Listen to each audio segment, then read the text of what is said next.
Okay, this week we're going to finish up the instruction for Chapter 8, and Section 8.5a talks about angles of elevation and angles of depression. And if you remember back in Chapter 7, we drew pictures and we created similar triangles in which we could solve to find heights of things that would be too big to measure, like heights of trees or heights of flagpoles, or distances that would be hard to measure. So we're going to do a very similar thing here. So it says, if I have a person here, one thing to note about an angle of elevation. So if this is the person, okay, their line of sight, we always assume is horizontal with the ground. So it's going to be parallel with the ground. So this is these two lines are parallel in the picture.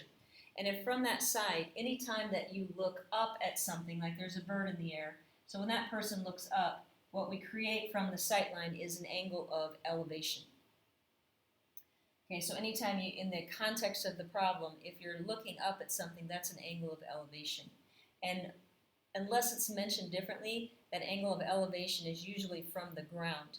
In this case, it's from the person's sight line, but most of the time the angle of elevation will be made with the ground. An angle of depression then, okay, an angle of depression is when you look down at something from that sight line then, that angle is an angle of depression. So we're going to have in the context of our stories angle of elevation and angles of depression. Now one thing to be careful with is, let's say I've got an object, this might be a person or an animal in the tree, and you have this person here. Now an angle of elevation could be from the person on the ground looking up into the tree. My angle of elevation would be here. Now when we say an angle of depression, that person or that thing that's in the tree, that sight line is going horizontal. So the angle of depression is actually right here.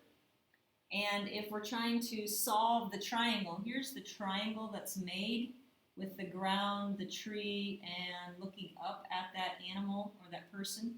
And so that angle of depression is not actually in the triangle itself. Okay, so again, here's a better picture of it. If I have this triangle here, this angle that's outside is not, that angle of depression is not part of the triangle that's formed. However, what we learned earlier this year is that if you take the sight line and the ground, those are parallel lines to each other.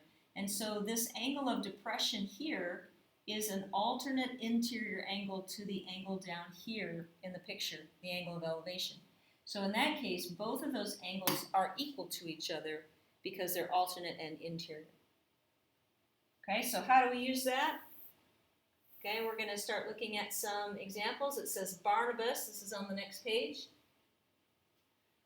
Barnabas stands looking up at the top of the flagpole. So here he is, he's standing and he's looking up at the top of the flagpole at a 47 angle degree of elevation. So this is my angle of elevation right here. We say that's 47 degrees.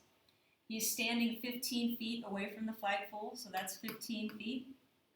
And it says how tall is the flagpole. So again, we want to know what that side is. So here again, we're going to use our trig functions. So here's my angle of elevation, 47 degrees. I have the opposite side to that, and I have the adjacent side to that. So I would set up the tangent of 47 degrees equals opposite over adjacent. We'd say x over 15.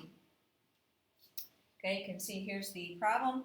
We substitute in from our table of values. We can substitute the value for the tangent of 47 degrees, and then we're just going to do the cross products from here.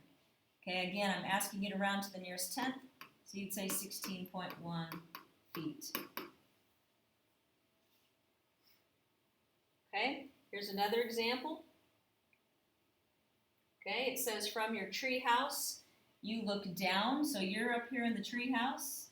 Okay, that's you. And here's your sight line is your horizontal. And when you look down at a 21 degree angle of depression, that angle is right here.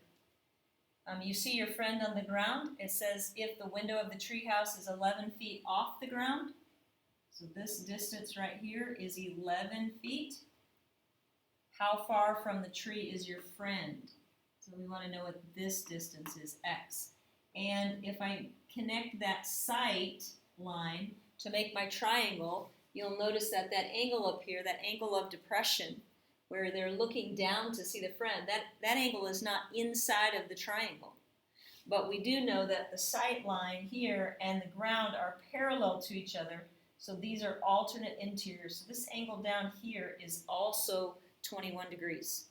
Since the angle of depression here is 21, this angle will also be 21 degrees because they're alternate interior angles. So I'm going to use this angle here to find my equation. I've got the opposite and the adjacent again. So again, I'm going to set up tangent 21 degrees equals the opposite 11 over the adjacent x. Okay, so here we've substituted in place of the tangent of 21, we've got 0.3839 that came off your table of values. And when you multiply here, you're going to get 0.3839 times x equals 11 times 1, which is just 11.